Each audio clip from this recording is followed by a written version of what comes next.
नमस्ते। चलिए आज एक शानदार सफर पर चलते हैं। एक ऐसे सफर पर जो हमें प्राचीन भारत के उस दौर में ले जाएगा जिसने भारतीय साहित्य को हमेशा के लिए बदल दिया। जी हाँ, हम बात कर रहे हैं शास्त्रीय संस्कृत साहित्य के स्वर्ण युग की। एक ऐसा समय जब शब्द सिर्फ मनोरंजन के लिए नहीं थे, बल्कि पूरी की पूरी सभ्यता का आईना बन गए थे। और देखिए, इस पूरे विश्लेषण का जो सार है ना, वो इसी एक लाइन में छिपा है। तो ये सिर्फ सुंदर शब्दों या अच्छी कविताओं की बात नहीं है ना? बात इससे कहीं ज्यादा गहरी है।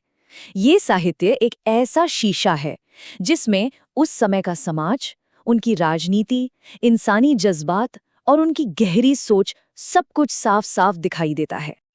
तो सवाल ये है कि इस कमाल के युग को समझे कैसे। चलिए देखते हैं कि हम आगे क्या-क्या जानने वाले हैं। पहले तो हम ये समझेंगे कि आखिर इसे स्वर्ण युग कहते ही क्यों हैं। फिर हम उतरेंगे भावनाओं के महाकवि कालिदास की दुनिया में। इसके बाद देखेंगे कि कैसे साहित्य उस समय के समाज का आईना बना।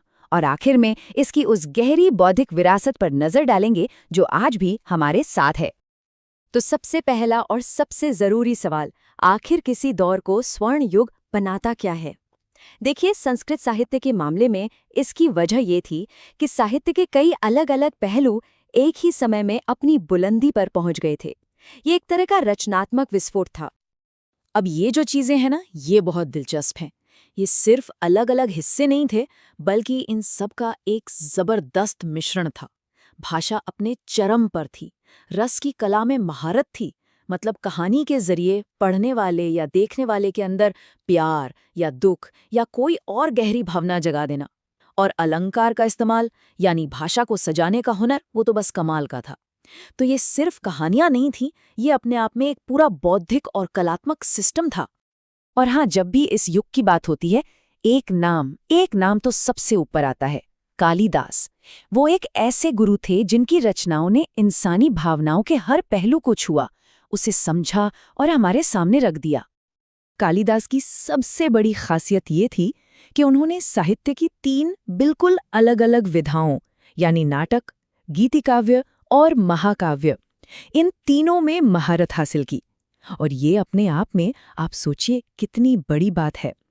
चलिए एक-एक करके इनकी कुछ खास रचनाओं को देखते हैं। सबसे पहले बात करते हैं उनके मशहूर नाटक अभिज्ञान शाकुंतलम की। ये सिर्फ भारत में ही नहीं, बल्कि पूरी दुनिया में मशहूर है। इसकी कहानी प्यार, बिछड़ने के गम और फिर से मिलने की खुशी के इर्द गिर्द घूमती है। मतलब वही भावनाएं जो हम आज भी महसूस करते हैं। शायद इसीलिए इसे भारतीय नाट्य कला का शिखर माना जाता है। फिर आता है मेघदूतम। कालिदास ने इस रचना के साथ एक पूरी की पूरी शैली के लिए एक स्टैंडर्ड सेट कर दिया। ये विरह काव्य का प्रतीक बन गया। मतलब जुदाई और उस इंतजार की जो कविता होती है ना, उसका ये सबसे बेहतरीन नमूना बन गया, जो बिछड़ने के दर्द को प्रकृति की सुंदरता के साथ जोड़ता है। लेकिन रुकिए, कालिदास सिर्फ प्यार और जुदाई के किस्से नहीं सुनाते थे।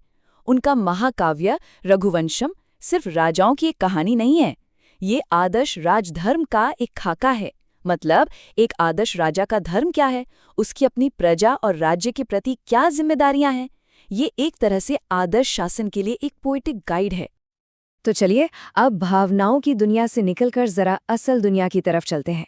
इस युग का साहित्य सिर्फ निजी एहसास तक ही सीमित नहीं था। ये उस समय की पेचीदा राजनीतिक और सामाजिक सच्चाई को भी बड़ी बेबाकी से दिखाता था। विशाख दत्त का नाटक मुद्रा राक्षस इसका सबसे अच्छा उदाहरण है। ये नाटक दिखाता है कि कूटनीति और साजिश के बीच की वो पतली सी लाइन कैसी होती है। ये चाणक्य की रणनीतियों को सामने लाता है और दिखाता है कि सत्ता की असलियत कितनी कच्ची और प्रैक्टिकल हो सकती है। इसे आप प्राचीन भारत का रियल पॉलिटिक कह सकते हैं। अब आते हैं गद्य पर, और यहाँ बाण भट्ट का कोई जवाब नहीं, खासकर उनकी कादंबरी में। ये संस्कृत गद्य रोमांस का शिखर है। इसकी शैली बहुत अलंकृत है, मतलब लंबे लंबे घुमावदार वाक्य और हर चीज का इतना डिटेल में वर्णन कि गद्य पढ़ते पढ़ते भी कविता जैसा मजा आने लगता है।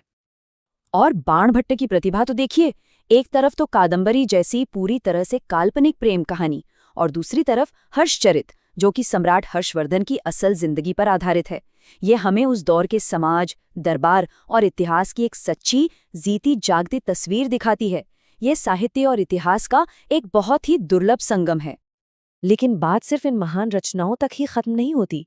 इस युग ने हमें एक ऐसी बौद्धिक विरासत दी है जो आज भी हमारे साथ है, जिसने सिर्फ कहानियों को नहीं बल्कि सोचने के तरीके को भी एक नई दिशा दी। इस युग ने हमें सिर्फ महान रचनाएं ही नहीं दी हैं, बल्कि वो सिद्धांत भी दिए हैं जिनसे हम आज भी कला को समझते और परखते हैं। रस सिद्धांत हमें बताता है कि कला में भावनाएं कैसे काम करती हैं। अलंकार शास्त्र भाषा को सुंदर बनाने का विज्ञान है।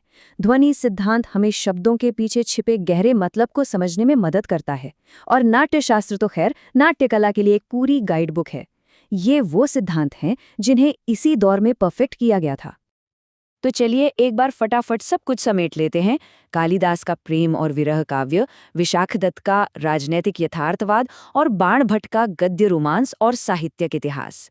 हर रचना, हर लेखक अपने आप में एक मील का पत्थर है जो इस युग को सचमुच स्वर्ण युग बनाता है।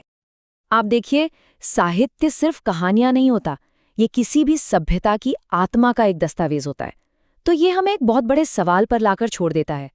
अगर उस जमाने का साहित्य उस समाज का आईना था, तो आज की हमारी कहानियां, हमारा सिनेमा, हमारा लिटरेचर आने वाली पीढ़ियों को हमारे बारे में क्या बताएगा? सोचिएगा जरूर।